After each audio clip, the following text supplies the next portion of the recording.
Hey there, who out there loves Dave Ramsey? He's a pretty popular guy. But I gotta tell you, I got a beef with Dave Ramsey, and I don't think he's for everybody. That may be a little controversial, but let me explain what I mean. Dave's premises and philosophy overall is that you should stay within your means and you shouldn't buy anything unless you can pay for it. That's it in a nutshell. But I think that is, we'll say, a poor man's strategy in a lot of cases. Now, don't get me wrong. I like some of Dave's stuff, and I think some of his common sense planning is great for a lot of people. But for a business owner, not so much in my book. As a business owner, you need to know how to deal. You need to know how to leverage other people's money or other people's knowledge or other people's assets to be able to grow a business. You can't just wait until you have enough money to buy a machine, a new person, whatever. That's too far in advance. You need to be able to leverage the dollars of other people to make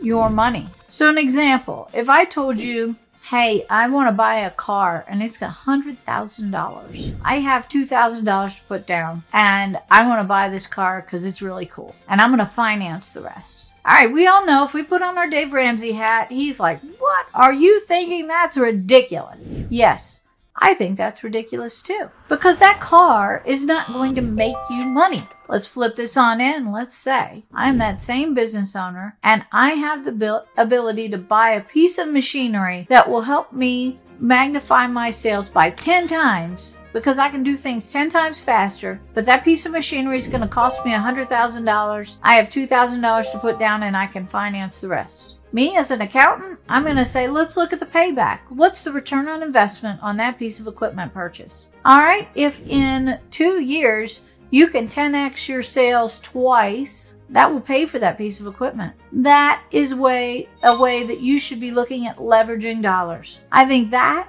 would be a slam dunk for your business. So Dave Ramsey would poo-poo that idea and tell you that's ridiculous, you shouldn't do it. But a true accountant who can help you make numbers decisions, not just say, we don't want to take any risks, will tell you that that's a good deal and you should do it. Now, when we look at a lot of Dave Ramsey's strategies, what he's leaving out is he's trying to remove risk. What he's leaving out is that being an entrepreneur is about taking a risk. The day you started that business, you took a risk. You need to know your limits and you understand your own risks and you're willing to make calculated moves to make that business a success. And sometimes that will mean leveraging other people's money. Sometimes that will mean leveraging other people's knowledge, like a good CPA who can help you make good decisions, and leveraging the marketplace to make sure that you're making all the right moves. Let's also remember you're leveraging your tax dollars by making smart moves with your accountant. What if you could save the money with Uncle Sam to pay for that piece of equipment? I've been there and done that a lot of times, and that can make a huge difference when we talk about the decisions. I never really hear Dave talk about that. So watch out. I like Dave Ramsey as a person. I think he's a cool guy. I think he's got a good head on his shoulders for a lot of common sense for your everyday person with a W-2 job. Does Dave have the right advice for business owners? No, not really. So take a look, make sure that you understand what you're doing with those Dave Ramsey principles and that sometimes you need to leverage other people's money and make that work for you.